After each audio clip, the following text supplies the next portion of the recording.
Magpalang umaga guys sa inyo lahat.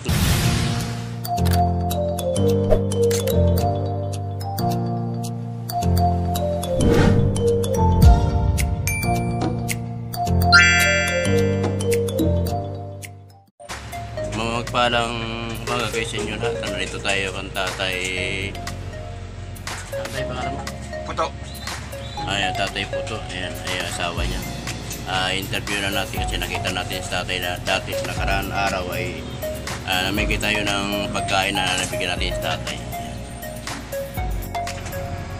Tatay, ako kasi vlogger ako ay tumutulong sa mga tao na nangailangan tulong, yung karapat dapat tulungan dapat sa inyo, tulad sa inyo. Ano pangalan niyo tayo ulit? Puto. Kayo Nay? Josephine Puto. Tay, ilan taon po kayo? 58. Sa'yo, Nay? Kumusta naman po yung pang-araw-araw niyo po dito? Ito, minsan masala kami sa wala. Isa naman ako, nagkakaroon.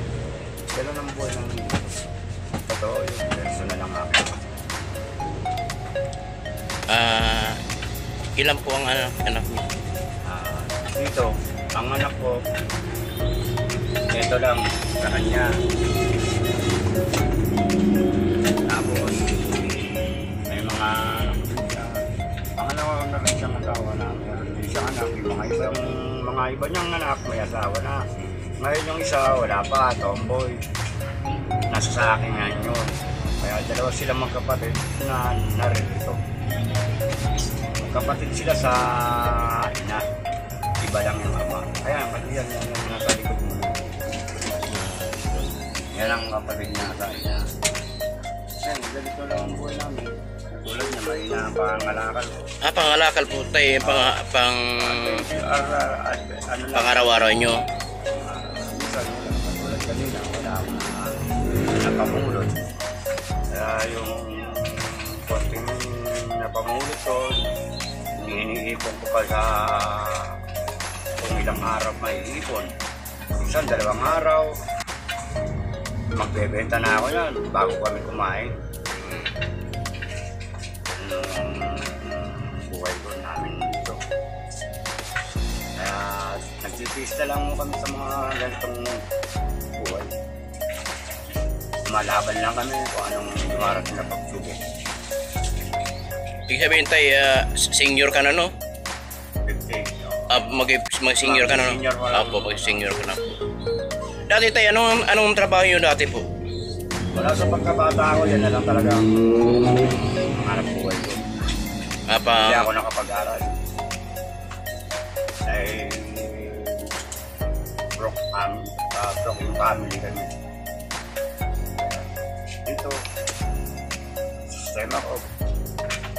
10 years pa lang ako, wala na ako sa poder ng mga kapatid ko, magulang ko. So, namumulot na lang ako ng makakain ko pa sa basura. Hindi ako nang kaya kung i-story ako lahat ang mga buhay ko, napaka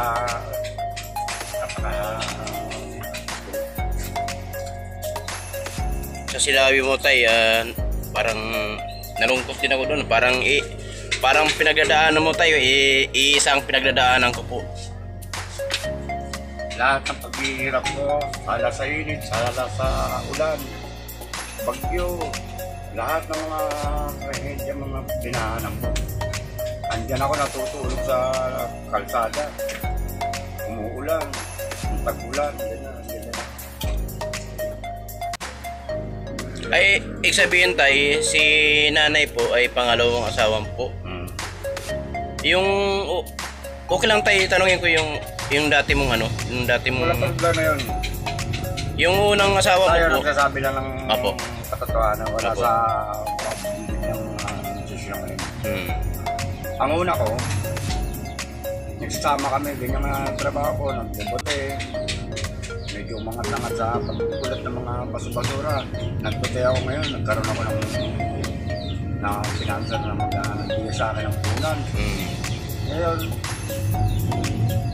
dumating ang mga araw na yan na siya'y nagdahilan sa akin ng promotion doon. Mag-ano rin siya, mag-practice ko. Kaya alam, ako naman. Tapos tuwing umaga, nagbibigay ako ng pera sa kanya ng mga 150, sandal. Pamamasahe niya sa papuntang condition. Practice. Ngayon, kada tuwing umaga yan, kukuha ko ng puhunan ko sa amo ko. Sinasacrifice ko ang mga bawat iniiwan ko. Bukod na sa iniiwan ko sa kanya, nag-aalusan na kami. Kaya ang isa na mabawa sa akin kinuha ang pera sa 400, nagiging $200 lang. Ay mula yun, nagloko siya. Hindi pala promotion ang pinupuntahan niya. Lalaki. Tinanggap ko naman yun. Pinalaya ko sa... Ayaw ko rin lumagay sa aking sarili na mapasama ko eh. Buhay lang yan eh. Diba? Kagustuhan niya yan, kaya pinalaya ko siya. Kesa naman kung anong maisip ko, magawang ko pa ng mga bagay na hindi ko. Suot na mapatay ko pa lang siya, mapatay ko sila. Hindi wala rin tayo sa yung magiging takbo ng buhay ko rito sa labas. Diba? Ayan. Tay, tanungin ko lang ko kasi di ba nag-asawa kayo pa? Tay, ano lang walang problema.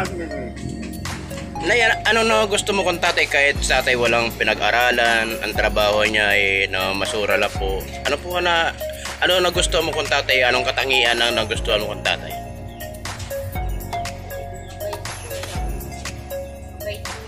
Tapo.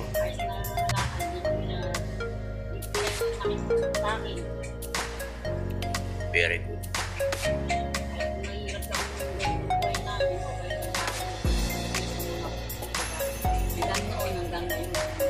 Ibig sabihin, yung pagmamahalan nyo ay sobra talaga pagmamahalan nyo. Tapos isang anak nyo. Dalawa siya. Dalawa. Salisahan siya. Okay.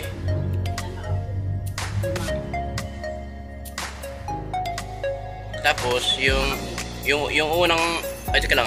Yung unang asawa, yung 25 anak mo o 4. Bakit po nagkahiwalay po kayo? Wow. Yan yung masamang ano yan, bisyo. Hindi dapat tularan yan, di ba po? Sa kanya, yung mga asawa niya, yung tomboy na lang wala.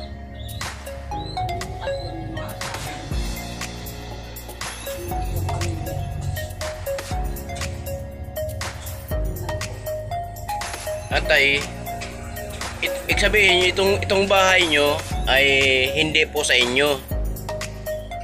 Hindi, itong nakatayo na to, sa amin ako na. Itong mga gamit na to, sa akin mga materials. Wala silang ibinigay na anumang bagay bago kami pinagyan. Ano kayo dito? Caretaker. Ay, kasi nagbabantay kayo sa itong lote, bakanti. May amo po kayo. Meron. Tapos, wala kami tinatanggap sa sahod. wala kayo tinatanggap sahod. At ay ano lang, yung titira tapos babantay lang po. Tayo okay lang to, bibidyoan ko lang yung bahay niya. Sige. Dito. Guys, ano ka lang? okay, ito po yung tahanan nila tatay. Ipakita lang natin.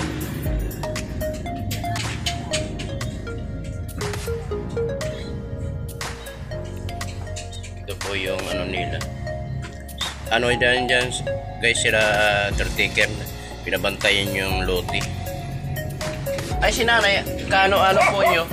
Yun ang anak niya. Ng misis ko. Nay, kumusta naman po? Ibig sabihin tayo, sama-sama kayo dito sa buong lote dito.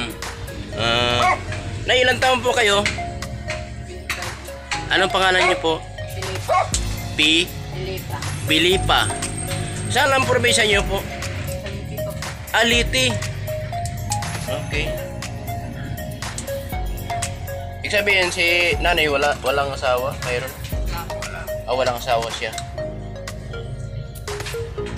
Ayun tay, balik tayo sa ano, yung yung pamumuhay nyo tay, hindi ko lang naman sa pag ano Saka wala namang masama sa opo, mga ganyan. yung pamumuhay nyo, ay noon, hindi, noon, ganun na talaga yung trabaho mo, hindi ka na naghanap ng ibang trabaho tay. Wala na.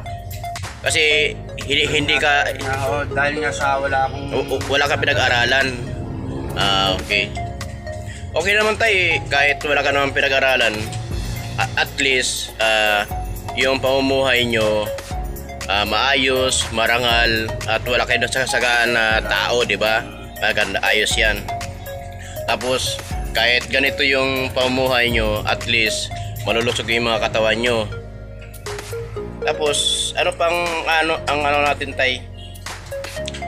Sa akin, ang kailangan ko lang talaga rin sa buhay namin dito, ay magkaroon kami ng kasasayan ng ikatatuhan ng buong lahat ng dito. Yung buong pamilya nyo. Ng liwanag, para lahat ng buong liwanag. Ano ipapaano mo sa mga subscriber natin na anong gusto nila itulong? Kung malay mo mayroon tumulong sa inyo, at pag hindi sila, pag wala pa tumulong, ako na lang tutulong para sa inyo. Promise. Sabi mo tay, sabi mo na marami na tumingin dito na mga kapwa ko vlogger. Depende na lang po sa vlogger po yun. Kung nakasahod na sila o nag-umpisa pa lang. Kasi pag nag-umpisa pa lang, wala pa sila itutulong. Depende na lang po kung may pira po sila. Yun. Sa akin naman, hindi ko naman inaangat yung magbigay mo ng suga. Hindi, okay lang sa akin. At least na napagustuhan ko rin yung mga ganyan mga sinasabi ko nila at nasabi ko rin ang buong patapatan ko sa kanila. Kaya pinatuloy ko. ayan guys, Kalatatay lugar. Tay saglit lang po ito guys yung lugar nila na lupang inalagaan nila. Malapit sila sa kalsada guys.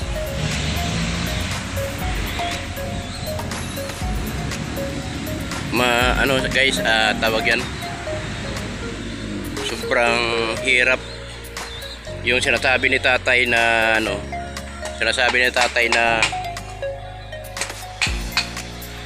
nakahirapan. Ito nakikita natin guys, kubong-kubo lang to. Yan, ito yung nila. Ito marami sila manok na alaga, gulay. Yan.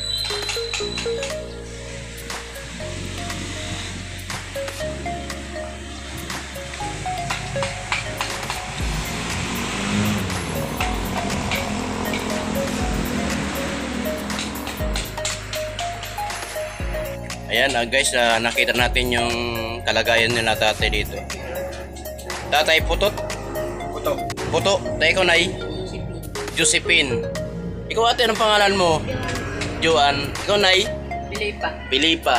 Ayan. Yung compound sila guys dito. Ngayon guys, tay meron ako kasi ibibigay na kahit kunting lang, makatulong sa inyo. Salamat. 5 kilong bigas. Salamat. Yan. Tapos bigyan natin sa tatay na pang Salamat. Tayo, ano masasabi mo sa iyong kalagayan ngayon? Kontento ka na ba sa itong kalagayan niyo, tay? Marami akong mga pangarap na hindi ko naabot. Dahil sa ganito ang pagkatao ko sa buhay. Ako matalinhaga ako sa mga buhay ng aking mga sinasabi. At nakakaiyak ang mga bagay ng aking pinatakbo ng aking mga pagbuhay ko. Marami akong karanasan. Kaya lang, tinatago ko na lang, ayokong muling umiyak. Lumuha. Dahil sa aking dala ng paghihirap ko sa sarili ko. marami na mula sa pagkabata ko pa lang. Dala ko lang, pasang ko lang lahat ng paghihirap.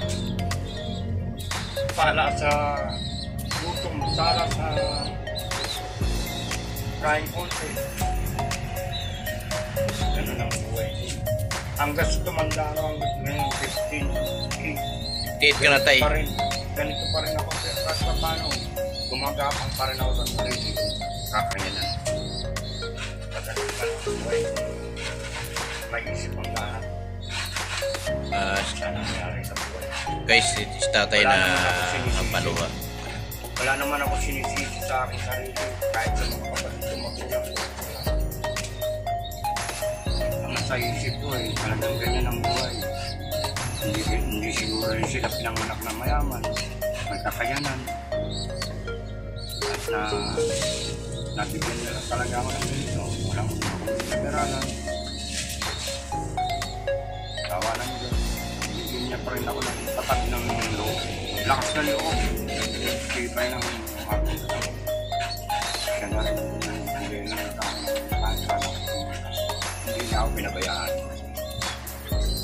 Ilinayo niya ako sa aking kapamakan. Sa mga gulo. So tay, huwag kang makakalimot sa ating Panginoon Jesucristo kasi siya lang po ang nagagabay sa ating pang-araw-araw, sa ating pamilya, kahit man ganun ang buhay natin na ganun mahirap tayo. Ang importante, malusog ang katawan at maayos ang pamilya at binibigyan ka ng kalakasan ng katawan ng ating Panginoon Jesucristo. Yan lang sandigan natin tay, wala naman iba. Ang sabi nga nila mawala man yung di man sa mawala man buong pamilya natin, ang Panginoon nandiyan pa rin sa iyo, di ba? Tama ka doon. Makabanal ako sa makadiyos ako. Galit na galit ako sa mga taong Kaya tayo nakita kita yung nakarang Sabado ba? Yung nakausap pala kita, parang maganang loob ko sa'yo kasi yung kwento ng buhay mo parang buhay ko na rin tay. Marami tayong kapare-pares ng buhay ng tinatakbo natin. Nagdaan tayo sa mga bagay na mga pagsubok na mga hihirap na hindi natin kakayanin, ngunit ibinigay ng Diyos, kaya natin to. Tama. Diba? Huwag natin sabihin na hindi natin kaya. Kakayanin natin to kahit anumang paghihirap natin sa buhay. Kailangan natin tumayo sa ating paa.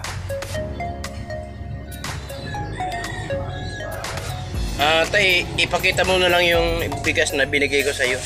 Tanggalin mo lang tay sa plastic para makita sa mga subscriber natin. Yan tay, hindi galing sa mga subscriber ko yan. Galing sa akin yan. Salamat. Yan, 5 kilong bigas yan. Yan. Yan. Ito guys, binigyan natin sila tatay na kunting tulong. Kahit kunti lang yan. Importante makatulong tayo sa kantatay, sa buong pamilya niya, sa pang-araw-araw man lang nila. Yun, salamat sa Lord na bigyan tayo ng kalakasan ng katawan at blessing niya sa mga tao na sumusunod sa akin sa channel ko na Eddie Terndero. Support tayo guys para makatulong pa tayo katulad ng tatay na ngailangan ng tulong. Ano masabi mo pa, Nay? Nanay na nahimik lang. Kasi sa tatay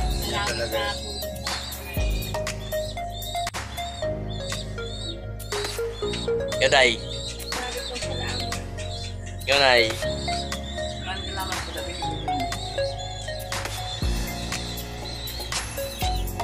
Tatay, Papasalamat ako sa inyong lahat. Ganun pa man higit sa iyo. Sa mga pinayang pinagkaloob mo sa amin. Sa katulad mo ay may mapakita mo kung damdamin ng sarili. Matulungin ka.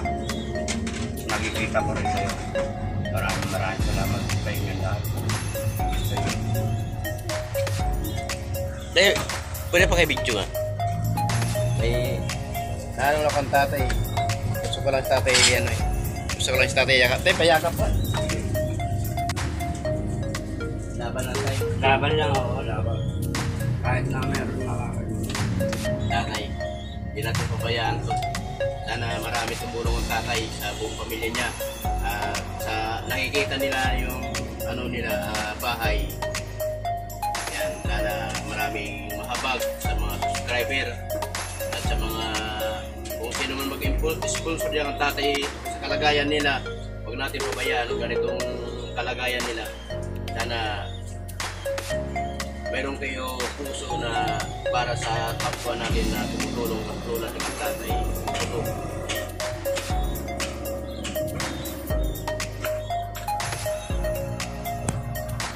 Ano tayo? Magmapaalam na tayo. Ano na? Maraming salamat sa iyo na. Sa biyayang binigay mo sa amin. Sige. Balahay ka rin sa amin ng katawan. Salamat. At iiwas ka sa iyong pagkakapangmahal. Thank you.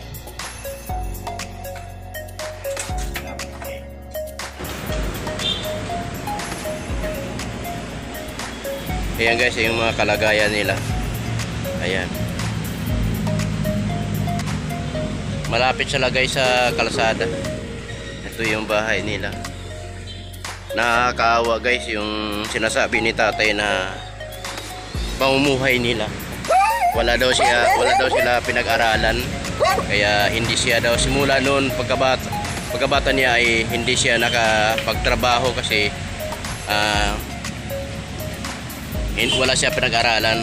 Simula ang hiri-hiwalay din siya sa kanyang pamilya.